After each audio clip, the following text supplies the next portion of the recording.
Bismillahirrahmanirrahim. Sedekah bukanlah pengeluaran dalam pandangan Islam, tapi dianggap sebagai sebuah investasi yang kita investasikan langsung kepada Sang Pencipta Allah yang Maha Kaya. Kalau seandainya di kalangan kita manusia ada seseorang pemilik perusahaan, perusahaannya sangat maju, berkualitas, menguntungkan, kemudian ditawarkan Bapak Ibu sekalian, siapa yang mau investasi kepada saya di perusahaan ini? Kita sudah tahu perusahaan itu sangat maju, sangat bagus, produknya terkenal, dengan dijanjikan juga keuntungan yang bisa didapatkan misal 50% dari modal yang kita taruh. Saya yakin walaupun disebutkan angka investasi misalnya 100 juta dan kita hanya punya 100 juta, saya yakin kita akan ikutkan di perusahaan tersebut karena kita yakin ini investasi, bukan pengeluaran. Sebenarnya dengan Allah subhanahu wa ta'ala kita harusnya berpikir begitu. Kita bukan sedang pengeluaran kalau kita berikan kepada orang miskin, sumbangan ke kotak amal masjid, ke Palestina teman-teman kita yang lagi butuh, atau membuka puasakan orang, atau membantu membiayai orang-orang yang sedang sakit, atau apa saja. Semua itu jenis investasi namun bukan dengan manusia, dengan zat yang maha kaya, Allah subhanahu wa ta'ala. Pakai resep ini, selalu sedekah, rutinkan. Jangan sampai luput dari kita. Hadis Bukhari yang pernah kami sampaikan, kata Nabi SAW, "Idza asbah ibnu Adam," kalau tiba pagi hari, ya, di pagi hari anak Adam, maka ada dua malaikat yang diturunkan oleh Allah subhanahu wa ta'ala. Yang satu mengatakan, "A'ti mumfikan khalafa," ya Allah berikanlah orang yang berinfak ganti. Dan yang satu mengatakan, "Wa a'ti mumsikan talafa," dan berikanlah kebinasaan kepada orang yang menahan atau pelit. Maka setiap hari kalau kita keluarkan sedekah, makanan kah, minuman kah, pakaian kah, uang kah, apa saja, maka semua itu adalah investasi terbaik yang kita berikan, yang nanti akan diganti oleh Allah subhanahu wa ta'ala sebagaimana Allah sebutkan dalam surah Saba, surah nomor 34 ayat 39 potongan ayatnya, "Wa ma anfaqtum min syai'in fahuwa yukhlifu." Semua yang kalian infakkan maka pasti dia akan menggantinya. Allah subhanahu wa ta'ala kalau sudah mengganti Bapak Ibu sekalian, selalu renungi firman-Nya dan ini kekal ditelawakan oleh orang-orang beriman sampai hari kiamat. Innallaha yarzuqu may yasha'u bighairi hisab. Allah itu kalau memberikan balasan kepada orang maka tanpa ada hitungan lagi. Jadi tidak ada di dalam syariat Allah subhanahu wa ta'ala itu kita keluarkan 100 ribu kita akan diganti 100 ribu, itu tidak ada. Tapi Allah akan balas dengan tanpa ada nilainya lagi. Jadi sangat besar balasan dari Allah subhanahu wa ta'ala. Orang yang perhitungan kalau berinfak di jalan Allah maka Allah pun perhitungan dengan dia. Tapi kalau dia royal di jalan Allah, Allah pun royal kepadanya. Ingat pernah kami sampaikan sabda Nabi SAW kepada Asma binti Abi Bakar radhiyallahu anhuma. Beliau mengatakan, "La tuki fayukillahu alaiki." Jangan kau perhitungan hai Asma, maka Allah pun akan perhitungan padamu. Jadi betul-betul kita harusnya yakin dengan masalah ini. Dan ini bukan hanya sekedar menjadi penyebab banyaknya rezeki. Sudah kita jelaskan perkataan salaf, bagaimana mereka mengatakan bahkan bisa menghilangkan musibah yang akan menimpa kita kalau kita bersedekah. Ya, ingat perkataan Ibnu Ja'ad radhiyallahu atau rahimahullah, ada di halaman 6 ya. Sesungguhnya sedekah itu benar-benar bisa menghilangkan 70 pintu keburukan. Bahkan orang-orang yang sakit, ya, mungkin kayak di rumah sakit begini banyak pasiennya, itu Nabi SAW sudah berikan kita sebuah resep yang luar biasa. Beliau mengatakan, "Dawu mardhakum bis sadaqah." Obati orang yang sakit di antara kalian dengan sedekah.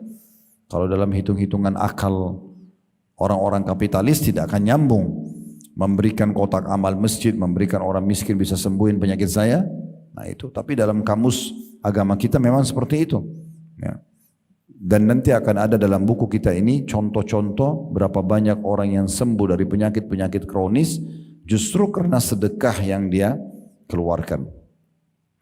Dan ingat, sedekah selalu saya sampaikan dan saya ulang-ulangi, kita harus menganggap teman-teman sekalian kita lebih butuh dengan sedekah itu daripada penerima sedekah itu sendiri. Jangan pernah kita pakai persepsi kalau orang yang minta mengemis, minta misalnya sesuatu berarti dia lebih butuh daripada saya. Tidak, kita harus balik sekarang, kita yang lebih butuh dengan mereka. Karena mereka akan menerima uang kita misalnya 100.000 rupiah atau satu bungkus makanan kita, habis itu dinikmati sama dia habis. Tapi kita dalam teori agama, nilai yang sudah kita keluarkan akan dibawa ke timbangan amal hari kiamat dan tidak hilang. Walaupun secara kasat mata sudah dinikmati oleh orang yang menerima tersebut. Makanya Fudail bin Iyad rahimahullah seorang tabi'in pada saat melihat orang-orang yang menerima sedekahnya, beliau mengatakan mereka membawa perbekalan-perbekalan kita menuju akhirat tanpa upah sedikit pun, hingga mereka meletakkannya di atas timbangan amal, ya.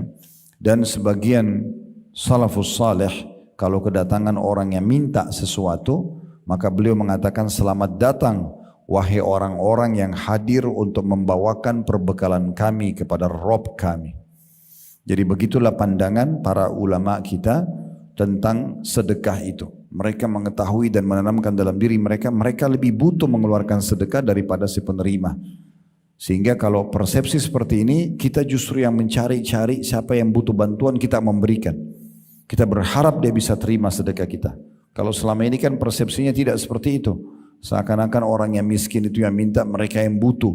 Sehingga kita masih bisa negosiasi sama syaitan. Kalau orang minta masih bisa menolak, masih nggak mau kasih misalnya. Bahkan terkadang menghardik dan menyalah-nyalahkan orang yang minta-minta. Padahal merekalah sumber rezeki kita. Itulah investasi yang kita keluarkan. Baik, kita akan masuk ke beberapa contoh tentang sedekah ini. Dan akan dimulai teman-teman sekalian kalau yang pegang bukunya di halaman 27, kedermawanan Nabi Muhammad sallallahu alaihi wasallam dengan sedekah. Dan ini kebetulan dalil yang diangkat berhubungan juga dengan bulan Ramadan. Ya, bulan Ramadan ini bulan sedekah memang. Karena kata Nabi SAW, afdalus sadaqatu fi Ramadan. Sedekah yang paling afdal yang dikeluarkan adalah sedekah di bulan Ramadan ini. Ini paling besar pahalanya. Di halaman 27 ada riwayat yang disebutkan oleh Imam Bukhari dan Muslim dari kisah yang disampaikan oleh Ibnu Abbas radhiyallahu anhuma. Beliau mengatakan kana Rasulullah sallallahu alaihi wasallam ajwadan nas wa kana ajwada ma yakunu fi Ramadhan hina yalqahu Jibril wa kana yalqahu fi kulli lailatin min Ramadhani fayudarisuhu al-Qur'an. Fala Rasulullah sallallahu alaihi wasallam ajwadu bil khairi minar rihil mursalah. Rasulullah SAW adalah orang yang paling dermawan. Beliau tidak pernah menolak siapapun yang minta. Ya. Dan beliau lebih dermawan lagi pada bulan Ramadan. Bulan yang kayak kita sekarang ini. Lebih dermawan lagi, lebih suka lagi untuk berbagi. Di saat bertemu dengan Jibril alaihissalam. Di mana Jibril alaihissalam bertemu beliau pada setiap malam di bulan Ramadan. Dan Jibril mengajarkan kepada Nabi SAW Al-Quran. Dan sungguh Rasulullah SAW itu lebih dermawan dengan kebaikan daripada angin yang berhembus. Maksudnya Nabi SAW itu gemar sekali untuk berbagi, ya, sampai lebih cepat berbagi itu daripada hembusan angin. Dari riwayat ini kita bisa ambil pelajaran bahwasanya memang Nabi SAW sendiri bukan hanya menyampaikan sebuah teori, tapi beliau adalah seorang praktisi. Beliau yang langsung mempraktikkan di depan umatnya, di depan para sahabat, kalau beliau memang orangnya sangat dermawan. Dan subhanallah, orang yang dermawan teman-teman, orang yang royal itu dicintai oleh Allah, mendapatkan pahala yang luas, pahala yang besar, akan diluaskan rezekinya, ya. Kemudian akan dia terima dalam bentuk pahala yang besar pada hari kiamat, dan juga akan dicintai oleh manusia. Tidak ada orang yang royal itu suka memberi lalu dibenci oleh manusia, tidak ada. Pasti akan disukai oleh orang-orang. Walaupun mungkin paras wajahnya, bentuk fisiknya biasa saja, tapi kalau orang itu suka sekali traktir kita, berikan kita hadiah, berbagi makanannya, suka membantu kalau kita butuh, pasti akan disukai oleh orang-orang. Walaupun dia tampan, cantik, sempurna jabatannya, kedudukannya, tapi kalau pelit, maka juga jatuh di mata manusia. Dan itu juga dibenci oleh Allah subhanahu wa ta'ala. Makanya pernah ada satu suku di Madinah Bapak Ibu sekalian, kebetulan kepala sukunya baru meninggal dan diganti oleh kepala suku yang baru. Maka Nabi SAW tanya, kira-kira bagaimana kepala suku kalian yang baru? Sebagian anggota suku itu mengatakan dia tampan, dia berwibawa, jalur nasabnya bagus, saya dikenal orangnya, tapi sayangnya pelit. Maka kata Nabi SAW, penyakit jiwa apa yang lebih berat daripada pelit itu? Jadi dibenci oleh Allah, dibenci oleh manusia. Ya. Kemudian sebaliknya kalau orang dermawan disuka oleh Allah, diberikan balasan yang besar serta juga disukai oleh manusia. Dan salah satu ciri orang itu dermawan adalah tidak pernah mau menolak siapapun yang minta. Itu disebutkan di hadis nomor selanjutnya di halaman 28 tentang ciri Nabi Muhammad SAW. Kalau anda hidup di masa itu dan masih hidup semasa dengan Nabi Muhammad SAW, anda kalau datang minta apa saja dikasih. Tidak pernah Nabi nolak. Disebutkan dalam riwayat ini, diriwayatkan oleh Imam Muslim, ma su'ila Rasulullah SAW syai'an qattun faqala la. Rasulullah SAW tidak pernah sama sekali diminta suatu harta, lalu beliau mengatakan tidak. Bahkan dalam satu kisah dikatakan Nabi Muhammad SAW lagi duduk di satu majelis, kemudian bersama sahabat-sahabatnya, rupanya ada beberapa sahabat yang menghadiahkan buat beliau keranjang-keranjang kurma dan buahnya sangat ranum, bagus sekali, baru dipetik, kualitasnya bagus. Lalu kemudian ada banyak orang-orang yang datang minta-minta kepada beliau. Nabi SAW kasih, dan saking dermawannya beliau bukan kasih 2-3 butir, per keranjang dikasih, sampai habis. Setelah habis semuanya, masih ada orang banyak yang minta-minta. Maka Nabi SAW terlihat sedih waktu itu karena tidak bisa beri kepada orang ini, saking cintanya dengan kedermawanan itu. Maka Umar bin Khattab di sebelah Nabi langsung mengatakan, ya Rasulullah, Allah tidak bebankan anda di atas kemampuan anda. Maksudnya anda sudah bantu tadi mereka yang lainnya. Ini kalau sudah datang lagi orang dan anda tidak punya, enggak usah anda bebankan diri anda. Nabi diam saja. Rupanya di sebelah Umar ada Ali bin Abi Thalib, anak mantu Nabi. Ali mengeluarkan korek kantongnya ada uang 3 dirham. Kemudian Ali mengatakan, ya Rasulullah, ini ada sisa 3 dirham, silakan anda letakkan di mana anda ingin. Maka Nabi SAW pun tersenyum lebar sambil mengambil uang itu dan memberikan kepada orang yang minta, dan beliau bersabda, bihadza umirtu, beginilah aku diperintahkan. Jadi bagaimana Nabi SAW menggambarkan kepada kita kalau Allah memang mau kita selalu memberi. Allah itu zat maha kaya dan suka hamba-hambanya untuk berbagi, dan dia akan balas kekayaan bagi hamba tersebut. Hampir semua jemaah yang saya pernah temuin, apakah jemaah haji, jemaah umroh kami, ataupun jemaah dalam pengajian yang Allah bukakan pintu rezeki, saya lihat yang tidak pernah berhenti rezekinya, perusahaannya maju, badannya sehat, itu satu kunci yang saya selalu lihat, mereka dermawan sekali, suka sekali berbagi. Beli hadiah banyak buat keluarganya pada saat mau pulang. Kalau haji dan umroh, di pengajian bagi-bagi makanan, bagi-bagi pakaian kepada jemaahnya misalnya. Jadi memang luar biasa gitu. Bagaimana mereka sangat dermawan, suka berbagi.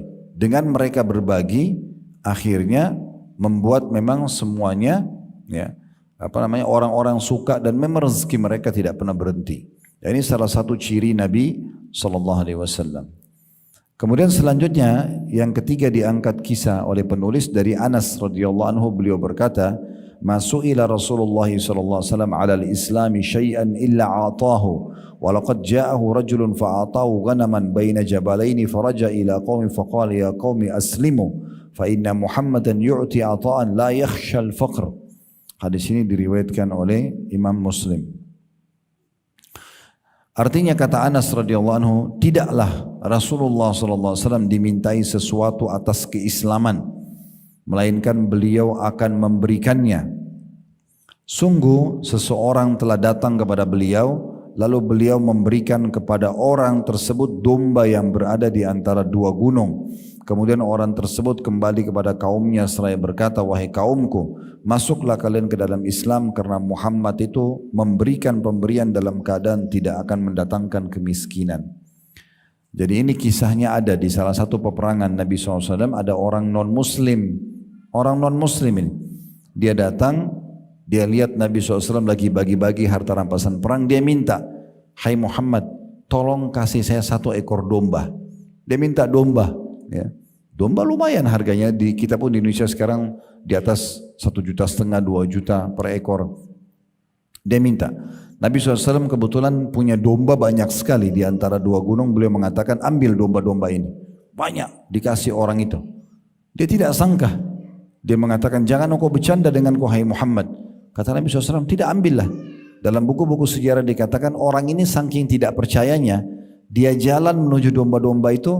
Dia fikir para sahabat Nabi akan menahannya. Tapi ternyata tidak ada yang tahan.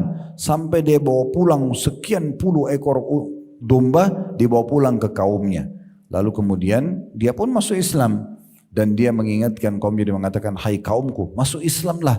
Karena Muhammad mengajarkan pemberian, ya, mengajarkan agar memberikan pemberian yang tidak akan pernah membuat kita kemiskinan. Karena disuruh saling berbagi.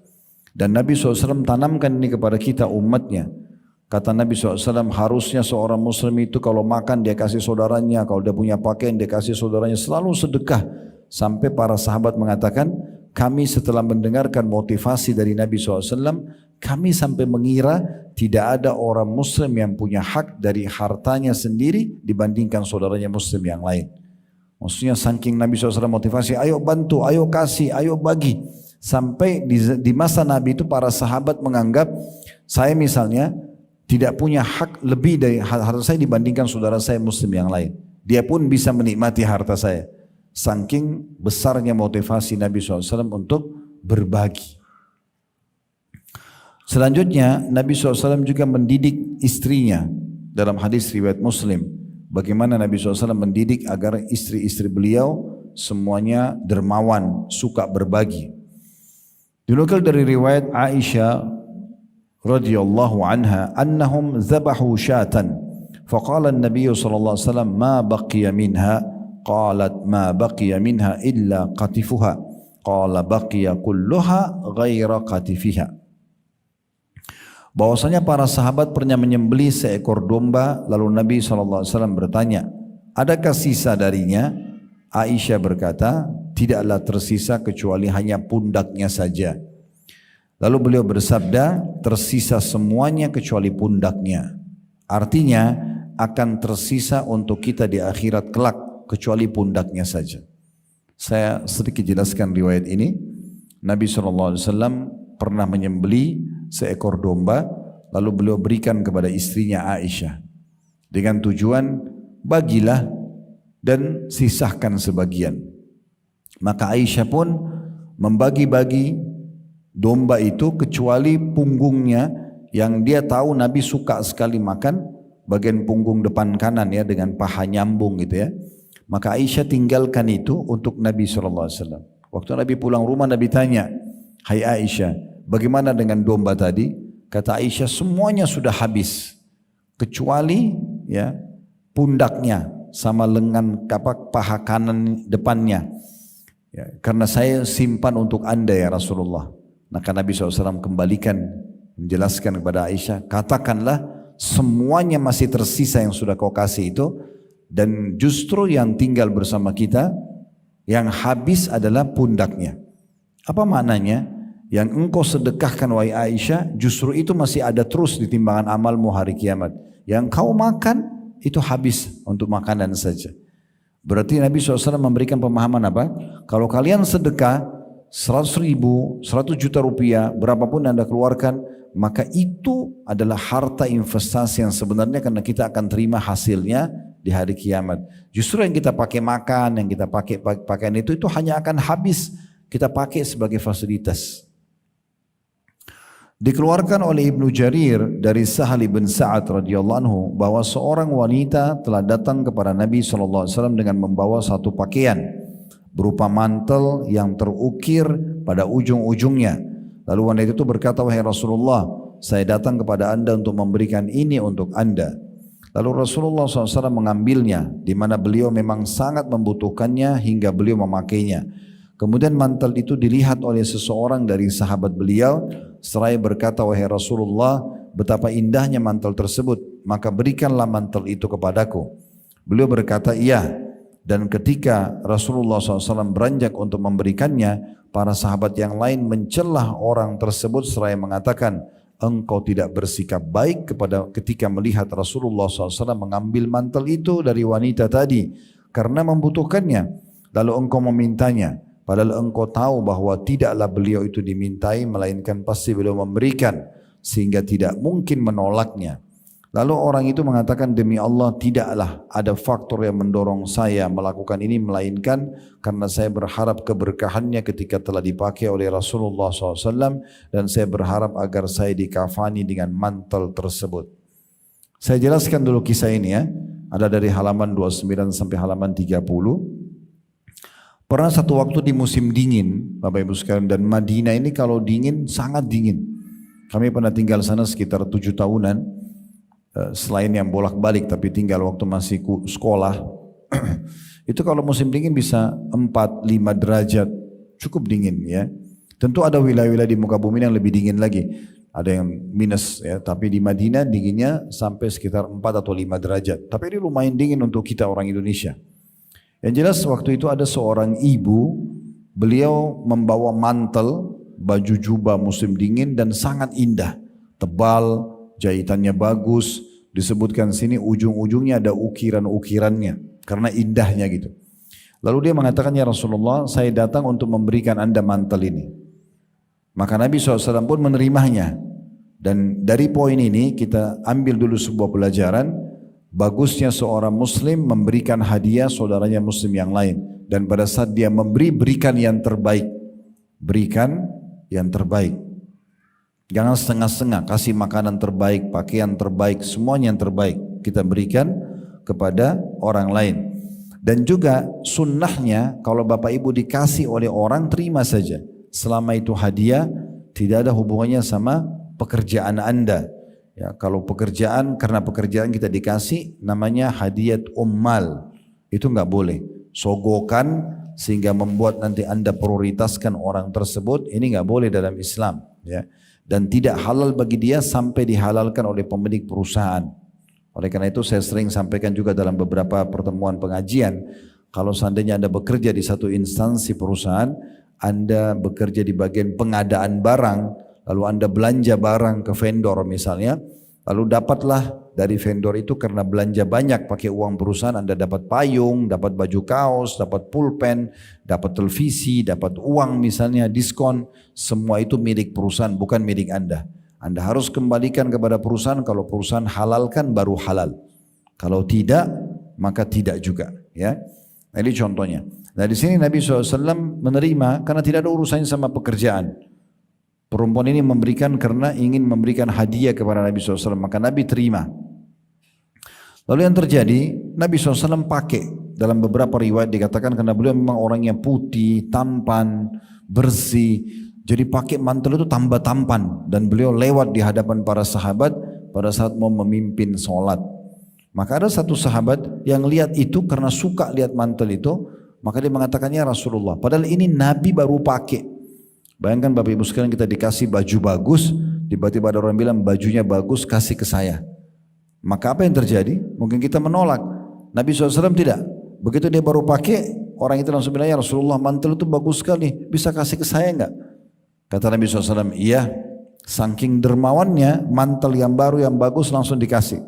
Waktu Nabi SAW buka, di saat itu Nabi buka langsung Nabi kasih ke dia, karena dia minta. Maka pada saat itu orang-orang menghardik sahabat tadi, mengatakan, kenapa kau minta mantel yang baru saja Nabi terima dan sangat bagus Nabi pakai, dan engkau tahu Nabi butuh karena ini musim dingin, serta juga kamu tahu sifat Nabi SAW, Nabi itu orangnya tidak mau menolak kalau diminta. Maka orang itu mengatakan, demi Allah saya bukan minta karena saya mau mengambil apa yang Nabi sudah miliki, tapi saya ingin mencari keberkahannya, karena Nabi memberkah beliau. Maksudnya habis dipakai, saya ingin langsung pakai, dan saya berharap nanti kalau saya meninggal, mantel ini dijadikan kafan buat saya. Tapi di sini kita bisa lihat saksi bahasanya teman-teman sekalian, bagaimana dermawannya Nabi Muhammad SAW sampai beliau jubah baru saja langsung beliau kasih. Langsung beliau kasih. Ya.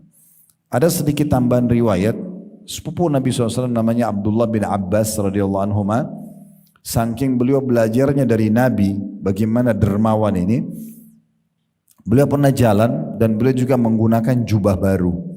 Rupanya ada orang lewat, entah kenapa orang ini seperti orang yang iri dan hasad gitu ya. Lalu dia mencaci maki Abdullah bin Abbas. Dia mengatakan, mentang-mentang kau adalah sepupu Nabi, mentang-mentang kamu begini, pokoknya dicaci maki. Abdullah bin Abbas diam saja, tidak membalas orang ini, diam saja. Maka pada saat itu, Bapak Ibu sekalian, setelah orang itu selesai mencaci maki dan segala macam, Abdullah bin Abbas faham orang ini merasa iri dengan baju yang dipakai. Maka beliau buka jubahnya dan beliau kasih ke orang tersebut. Sambil beliau mengatakan, kalau seandainya kamu ada keperluan lagi, datanglah kepada kami. Jadi sudah dicaci maki, tapi beliau bahkan memberikan orang yang mencaci maki pakaian tersebut. Akhirnya orang itu merasa bersalah dan menjadi murid Abdullah bin Abbas radhiyallahu anhuma. Baik, kita masuk selanjutnya, bagaimana riwayat tentang motivasi Nabi SAW. Tadi kita sudah jelaskan motivasi kepada istrinya, sekarang motivasi Nabi kepada para sahabat agar jangan menunda-nunda sedekah.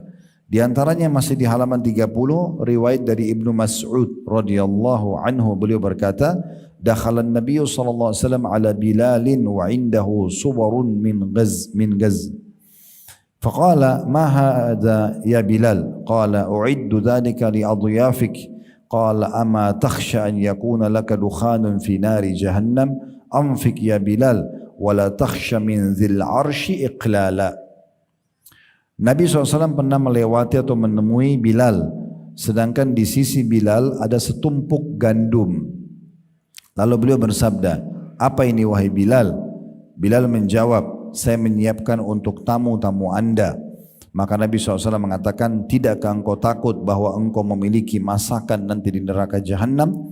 Infakkan wahai Bilal, dan jangan engkau takut kemiskinan dari zat yang memiliki arsh.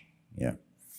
Sabda Nabi SAW di halaman 31-nya, dan jangan engkau takut kemiskinan dari zat yang memiliki arsh, atau adalah merupakan bentuk keyakinan dan kepercayaan kepada Allah, berprasangka baik kepadanya dan bertawakal kepadanya diiringi dengan melakukan sebab-sebabnya.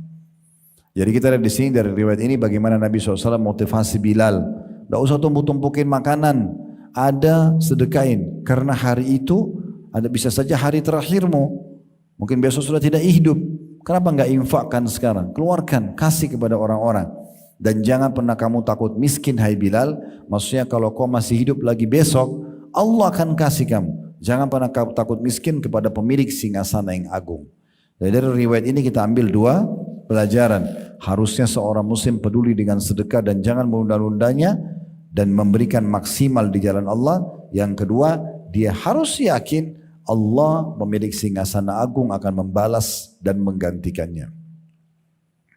Selanjutnya riwayat di halaman 31 juga masih dinukil ya bagaimana Nabi SAW memotivasi agar bersedekah kepada para sahabatnya, di antaranya Abi Dzar radhiyallahu anhu.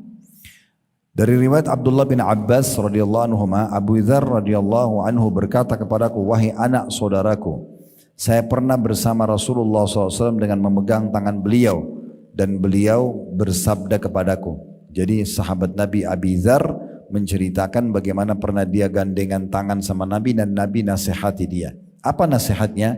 Ya Aba Dzar, ma uhibbu anna li Uhudun zahaban wa fiddatan unfiku fi sabilillah amutu yauma amutu ad'u minhu qiratan. Qultu qintara. Qala ya Aba Dzar, adhabu ila al-aqalli wa tadhhabu ila al-akthar, uridu al-akhirah wa turidu ad-dunya qiratan. Fa'adaha alayya 3 marrat. Artinya, wahai Abu Dzar, saya tidak suka memiliki emas dan perak sebesar gunung Uhud lalu saya infakkan di jalan Allah, lalu saya meninggal di hari di mana saya meninggal dengan meninggalkan 1 qirat atau beberapa dirham saja. Maka Abi Dzar mengatakan, saya berkata, barangkali harta yang banyak. Maka kata Nabi SAW, wahai Abu Dzar, saya menyebut yang sedikit sedangkan engkau memahami yang lebih banyak. saya menghendaki akhirat sedangkan engkau menghendaki dunia. Yang saya maksud memang 1 qirot atau beberapa dirham saja. Lalu beliau SAW mengulangi hal tersebut sebanyak 3 kali. Diriwayatkan oleh At-Tabarani. Begini maksudnya riwayatnya. Jadi Nabi SAW pernah memegang tangan Abu Dhar. Lalu beliau berikan motivasi kepada Abu Dhar. Apa motivasinya? Wahai Abu Dhar, kalau seandainya saya punya seperti gunung Uhud, semuanya emas dan perak. Kenapa gunung Uhud yang dikasih perumpamaan? Karena gunung ini gunung yang termasuk besar dan nampak dari seluruh penjuru kota Madinah. Dan ada peperangan yang masyhur, perang Uhud di sana.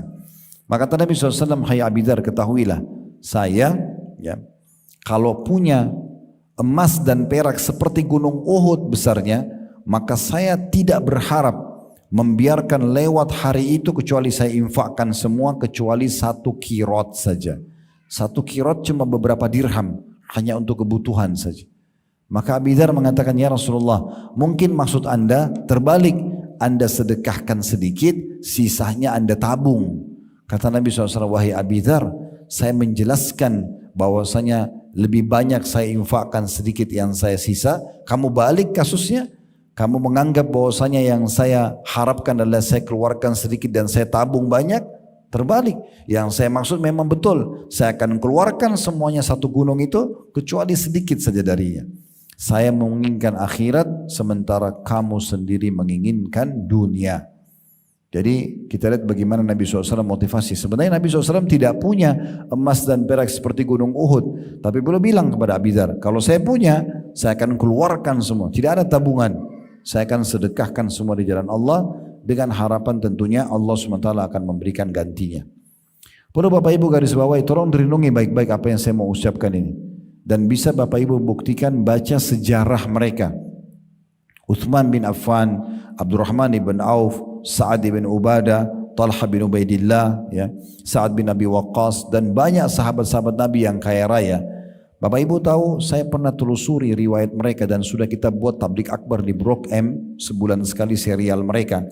Saya bacakan dari beberapa referensi, mereka memang betul-betul pada saat meninggalkan harta, kalau dihitung uang kita mungkin ratusan miliar. Pertanyaan sederhana, dari mana warisan yang ditinggalkan oleh sahabat-sahabat ini? Apakah dari hasil tabungan mereka semasa hidup mereka? Ternyata jawabannya bukan, Bapak Ibu sekalian. Gudang harta mereka menjadi penuh justru beberapa hari sebelum mereka meninggal, karena mereka rutin bersedekah. Orang yang sedekah ini tidak akan pernah habis hartanya. Tidak akan pernah habis. Dia sudah mendapatkan pahala karena dia sedekah, dia bisa penuhi kebutuhannya dengan uang itu dan akan dibalas oleh Allah Subhanahu wa taala.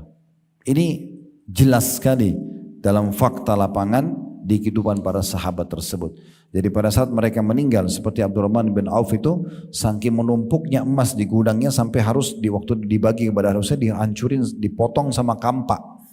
Ya, saking besar-besarnya gundukan emas itu, ya. Tapi subhanallah, ini sekali lagi bukan hasil tabungan semasa hidup, tapi datang beberapa hari sebelum beliau meninggal dunia karena rutinnya bersedekah. Talha bin Ubaidillah radhiyallahu anhu, nanti akan ada kisahnya di sini ya. Bagaimana beliau gelisah pada saat mau tidur di malam hari, istrinya tanya, kenapa anda gelisah? Dia mengatakan, saya telah kedatangan keuntungan sekian peti, isinya emas semua. Ini keuntungannya.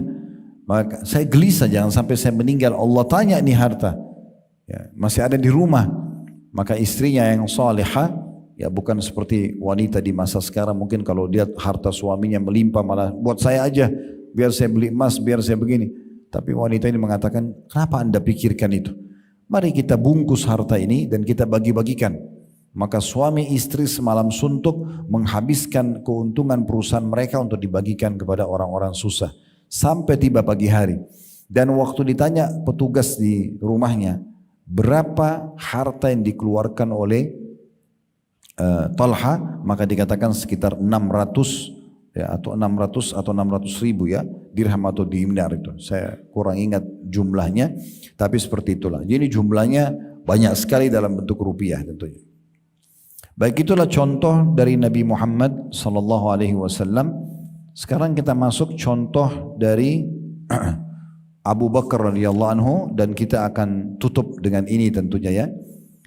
Disebutkan di halaman 32 dari Umar bin Khattab radhiyallahu anhu, beliau berkata, "Amarana Rasulullah sallallahu alaihi wasallam an natasaddaqa fawaqa dzalika indi malan faqultu al-yawma asbiqu Abu Bakr in sabaqtuhu yawman faji'tu bi nisfi mali." Faqala Rasulullah sallallahu alaihi wasallam, "Ma abqaita li ahlik?" Qultu abqaitu lahum nisfa, atau dalam kurung an-nisfa mithlahu. Wa ata Abu Bakar bi kulli ma indahu faqala ya Abu Bakar ma abqaita li ahlik? Qala abqaitu lahum Allah wa rasulah. Qultu wallahi la asbiquhu ila syai'in abada. Kata Umar radhiyallahu anhu, karena ini cerita tentang Abu Bakar ya.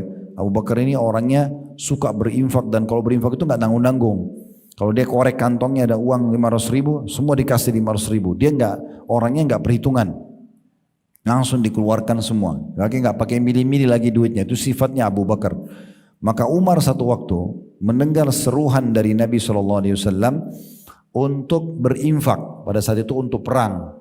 Maka Umar berkata, pada suatu hari Rasulullah SAW memerintahkan kami untuk bersedekah. Maka hal itu sangat bertepatan sekali dengan waktu saya memiliki harta, kata Umar. Lalu saya bergumam, saya berkata dalam diri saya sendiri, hari ini saya pasti dapat mengungguli Abu Bakar apabila saya mendahulunya pada hari tersebut. Maksudnya selama ini Abu Bakar selalu kalahkan saya ini kalau bersedekah. Mulai hari ini saya akan kalahkan Abu Bakar. Ini kata Umar. Karena selama ini setiap kali Umar mau sedekah pasti Abu Bakar sudah lebih dulu bersedekah dan selalu jumlahnya lebih banyak. Maka Umar pada itu bergumam mengatakan, mulai sekarang hari ini saya akan kalahkan Abu Bakar. Lalu dia datang membawa setengah dari hartanya kepada Nabi SAW, dan Nabi SAW bertanya, apa yang engkau sisakan untuk keluargamu hai Umar? Maka Umar berkata, saya telah menyisahkan buat mereka semisal harta ini. Sama, misalnya punya uang 100 juta, 50 juta diinfakkan, 50 juta dikasih tinggal untuk keluarganya. Tidak lama kemudian Abu Bakar datang dan membawa seluruh hartanya. Maka Nabi SAW bertanya, wahai Abu Bakar, apa yang engkau sisakan buat keluargamu? Maka Abu Bakar menjawab, saya telah menyisahkan Allah dan Rasulnya buat mereka. Maka Umar mengatakan, demi Allah, saya tidak akan mampu melampaui Abu Bakar untuk mencapai keutamaan selama-lamanya. Jadi di sini keutamannya Abu Bakar radhiyallahu anhu, Bapak Ibu sekalian, kalau ada orang minta bantuan atau minta sumbangan, maka beliau akan memberikan maksimal apa yang dia punya pada hari itu. Tentu di sini maksudnya bukan rumahnya semua dijual, tunggangannya atau kendaraannya kalau kita sekarang dijual misalnya, enggak. Tapi apa yang sedang beliau pegang di tangan itu dikeluarkan semua, dikasih ya di jalan Allah Subhanahu wa taala. Ibnu Ishaq di halaman 33, ya kita tutup dengan ini ya, telah meriwayatkan dari Asma radhiyallahu anha, ia berkata, tatkala Rasulullah SAW pergi bersama Abu Bakar dan Abu Bakar membawa seluruh hartanya sebesar 5.000 dirham, Asma berkata, lalu kakekku Abu Quhafa datang kepada kami di mana beliau telah buta seraya berkata, demi Allah sungguh saya berpendapat bahwa dia menyakiti kalian dengan menafkahkan seluruh hartanya untuk kepentingannya sendiri.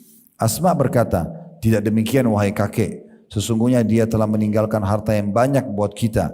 Asma melanjutkan perkataannya, lalu saya mengambil beberapa batu dan meletakkannya pada lubang rumah yang menjadi tempat penyimpanan harta ayahku. Kemudian saya meletakkan pakaian di atas batu-batu tersebut, lalu saya menarik tangan kakekku seraya mengatakan, wahai kakek, letakkanlah tanganmu di atas harta ini. Asma terus berkata, lalu kakekku meletakkan tangannya di atasnya dan berkata, tidak mengapa bila dia telah meninggalkan buat kalian barang ini. Sesungguhnya dia telah berbuat baik dan hal ini adalah kelanjutan hidup kalian. Demi Allah, tidaklah ayahku meninggalkan apapun untuk kami, akan tapi tindakanku itu hanyalah untuk menenangkan kakekku saja. Saya ceritakan dulu kisah ini dan kita tutup. Kalau ada yang mau bertanya, silahkan tentunya ya. Teman-teman sekalian, Nabi SAW waktu mau hijrah ke Madinah, beliau mengajak Abu Bakar untuk menemaninya, untuk hijrah. Dan di saat itu Abu Bakar punya uang 5.000 dirham. Maka beliau pun Abu Bakar membawa semua uang itu untuk bersama Nabi SAW. Sementara di rumahnya masih ada anak-anaknya, gitu kan. Dan Abu Bakar tidak meninggalkan uang buat mereka. Lalu kemudian ayahnya Abu Bakar namanya Abu Quhafa. Abu Quhafa ini masih dalam kondisi kafir pada saat itu ya. Nanti dia masuk Islamnya di pembebasan kota Mekah. Abu Quhafa ini Bapak Ibu sekalian kemudian berkata kepada Asma anaknya Abu Bakar, dia mengatakan, wahai Asma, Abu Bakar telah pergi, kemungkinan dia bawa semua hartanya, ya, dan itu buruk buat kalian. Maka kata Asma, saya mengatakan tidak wahai kakekku, sesungguhnya ayahku meninggalkan harta yang cukup. Lalu Asma mengatakan, saya mengambil batu-batu yang saya penuhkan ke lubang yang biasa kami taruh uang dan kami tutup dengan kain baju. Lalu karena kakek saya buta, saya memegang tangannya lalu saya mengatakan, kakek letakkanlah tanganmu di atas harta ini. Maka kakeknya Abu Quhafa meletakkan tangannya di situ sambil mengatakan, kalau ini benar dia telah meninggalkan harta sebanyak ini, maka dia tidak menyia-nyiakan kalian. Kata Asma, demi Allah sesungguhnya ayahku tidak meninggalkan harta buat kami, tapi hanya untuk menenangkan kakekku saja. Maksudnya Abu Bakar itu betul-betul kalau memang dia berinfak di jalan Allah, dia tidak setengah-setengah dalam berinfak di jalan Allah subhanahu wa ta'ala itu. Baik, mohon maaf saya masih tambah satu lagi, yaitu kisah Uthman bin Affan radhiyallahu anhuma, baru kemudian insyaAllah kita coba buka pertanyaan ya.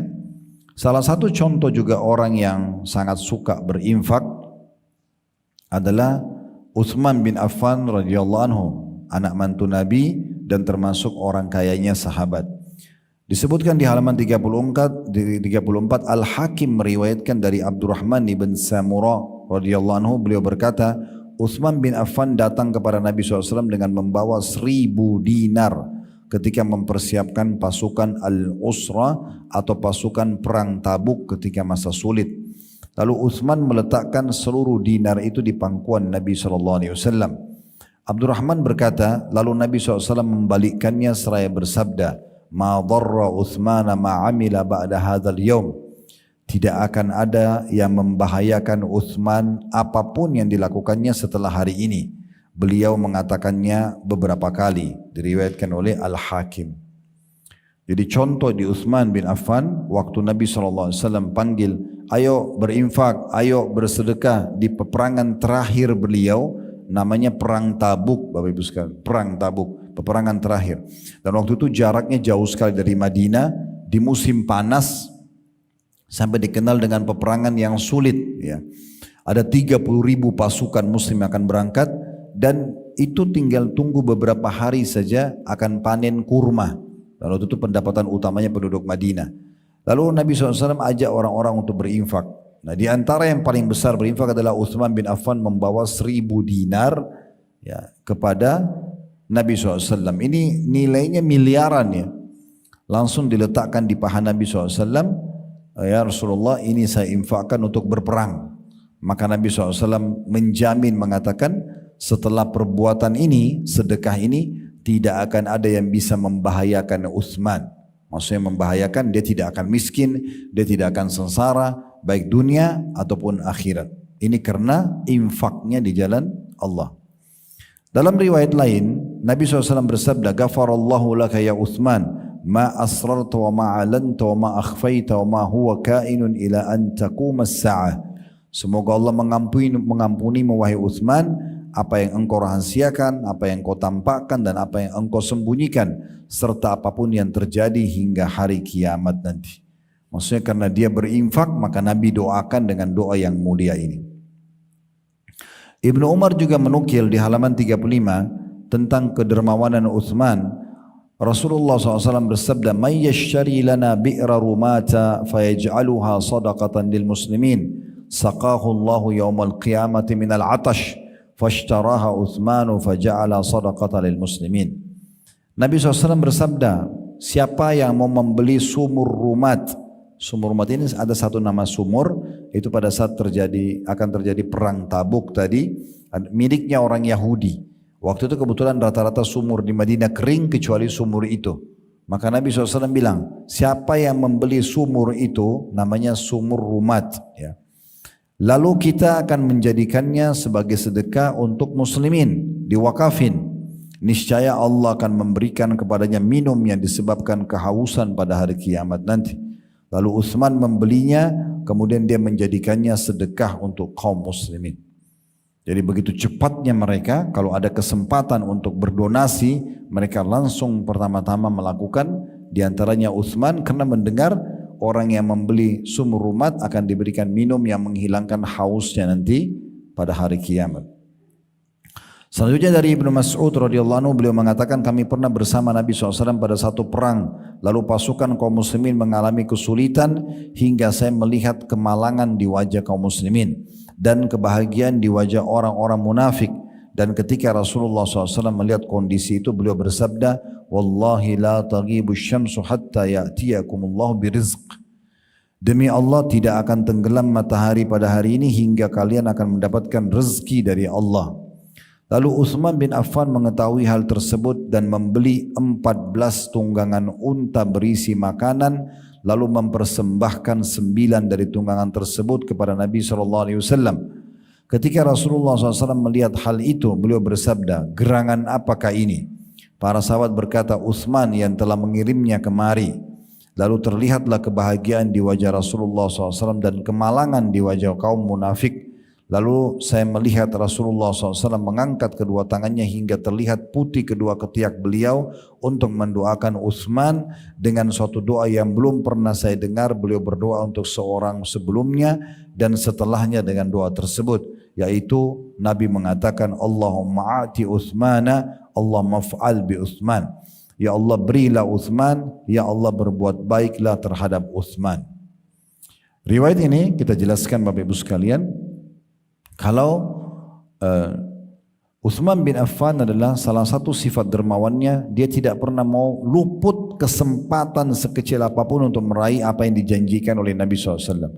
Tadi pembelian sumur rumat langsung dibeli supaya dapat tidak haus hari kiamat. Sebelumnya beliau tahu peperangan butuh biaya besar, beliau kasih 1000 dinar emas. Setelahnya lagi Nabi SAW melihat di satu peperangan umat Islam kehabisan makanan, tidak ada makanan. Minuman juga sudah mau habis. Muslimin sudah sangat lemah karena butuh makan dan minum lagi berperang. Maka kata Jabir di sini menceritakan yang menukil, kata Abdullah bin Mas'ud, beliau mengatakan nampak di wajah orang-orang muslim mujahid lemah dan nampak di wajah orang munafik kegembiraan karena umat Islam kelaparan dan kehausan. Maka Nabi SAW mengatakan demi Allah tidak akan terbenam matahari kecuali Allah akan datangkan rezeki kepada kalian. Ini sumpah Nabi SAW dan Allah memang akan mendatangkan. Tapi Utsman jeli. Waktu mendengar itu beliau bukan seperti umumnya sahabat. Nunggu aja deh. Kan Nabi bilang pasti akan datang rezeki dari Allah. Tapi dia segera meraih kesempatan itu sambil langsung mengutus. Di sini dikatakan beliau langsung membeli 14 tunggangan unta berisi makanan. Kalau unta itu kayak kita sekarang mobil pick up ya, untuk bawa sekian banyak makanan ya, bahasa itu orang pakai unta, ditaruh di pundaknya sebelah kanan dan sebelah kiri, bagian perutnya itu kiri kanan itu diisi dengan keranjang-keranjang yang besar. Maka ada 14 ekor unta diisi dengan full makanan dan kebutuhan minuman, dibawa ke medan perang, lalu dibawa kepada Nabi SAW. Nabi lalu tanya, apa ini? Kata para sahabat, ini Utsman yang mengutusnya ya Rasulullah, karena dia ingin meraih keutamaan untuk membantu para mujahidin. Maka kata Nabi SAW, sesungguhnya ya Utsman sangat pantas untuk mendapatkan doa. Maka beliau berdoa mengatakan, ya Allah berilah Utsman, maksudnya rezeki yang luas ya, kerajaan, kemampuan dan segala macam hal, dan berbuat baiklah kepada Utsman. Nah ini satu contoh lagi tentang bagaimana orang-orang yang telah berbuat baik dengan sedekah tentunya.